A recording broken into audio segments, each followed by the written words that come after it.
Prostate की बीमारी या समस्या है वो लगभग 50 से ऊपर वाले आदमियों को ज़्यादा होती है।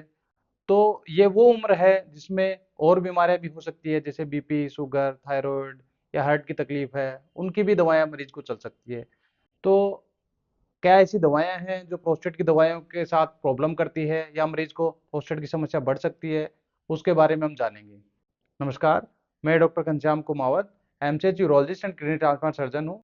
आज एक वीडियो लेके आया हूँ आपके लिए जिसमें हम बात करेंगे कि प्रोस्टेट के मरीजों को, जिनको हम प्रोस्टेट की दवाई देते हैं, रात को एक बार सोते टाइम पे कैप्सूल देते हैं ज़्यादातर मरीजों को हम। तो ऐसे मरीजों को हम ये भी जानेंगे कि यदि उनको और कोई दवाई चल रही है तो क्या उनकी डोज कम करना चाहिए या फिर उनको क्या अवॉइड करना चाहिए।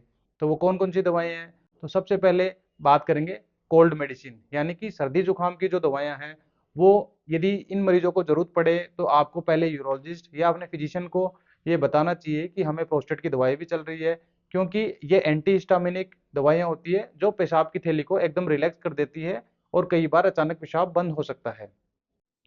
सेकंड या दूसरी जो दवाई है वो आती है नेजल डिकंजेस्टेंट, यानी कि कई बार जिनको नजला या नाक बंद होने की समस्या होती है वो ईएनटी स्पेशलिस्ट से नेजल ड्रॉप्स लेते हैं, नाक में डालने की जो दवाई होती है वो लेते हैं उसके लिए।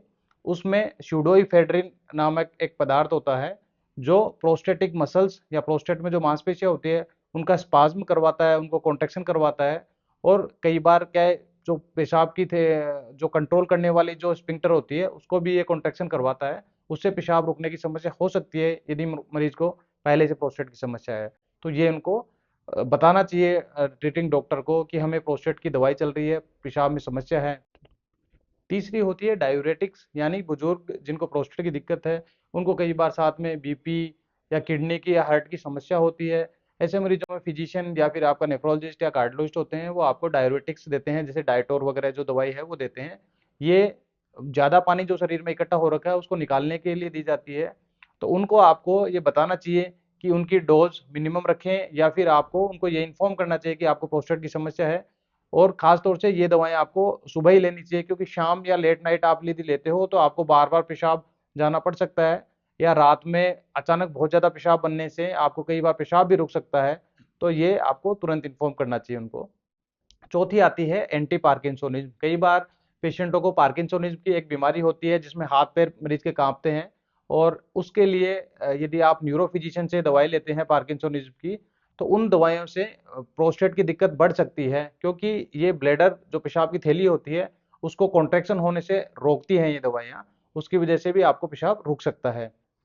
पांचवी होती है एंटी डिप्रेसेंट और एंटी साइकोटिक ड्रग्स। कई मरीजों को साइकोसिस के लिए या डिप्रेशन के लिए दवाएं चल रही होती है, उन दवाओं को भी पेशाब की थैली पे असर होता है। इसलिए आपको अपने साइकोलॉजिस्ट या फिर जो साइकेट्रिस्ट डॉक्टर है उनको आपको बताना चाहिए कि आपको प्रोस्टेट की ऑलरेडी समस्या है। इसके बाद आती है नींद की दवाई। कई मरीजों को इंसोम्निया या नींद की बीमारी होती है, उसके लिए वो दवाई लेते हैं, वो भी आपको पेशाब में दिक्कत कर सकती है। तो ये अब आपको इन्फॉर्म करना चाहिए। इसके अलावा नेक्स्ट मेडिसिन आती है शुगर के मरीजों में। कई बार SGLT2 इनहिबिटर यानी डापाग्लिप्लोजिन टाइप की जो मेडिसिन चलती है, उन लोगों की यूरिन में शुगर बढ़ती है। तो यदि उनको प्रोस्टेट की समस्या है तो कई बार यूरिन इन्फेक्शन के चांस बढ़ते हैं। तो आप अपने फिजिशियन को ये जरूर बताएं कि आपको प्रोस्टेट की समस्या है। उसके बाद में कई पेशेंट जो पेशाब कंट्रोल नहीं होने की दवाएं लेते हैं, जैसे सोलिफिनासिन, ऑक्सीब्यूटाइनिन, ये दवाइयां होती है, तो वो भी दवाइयां कई बार पेशाब रोक सकती है यदि आपको प्रोस्टेट की समस्या है। तो ये आप सब यूरोलॉजिस्ट को जरूर बताएं, और ये अपने ट्रीटिंग डॉक्टर है उनको जरूर बताएं।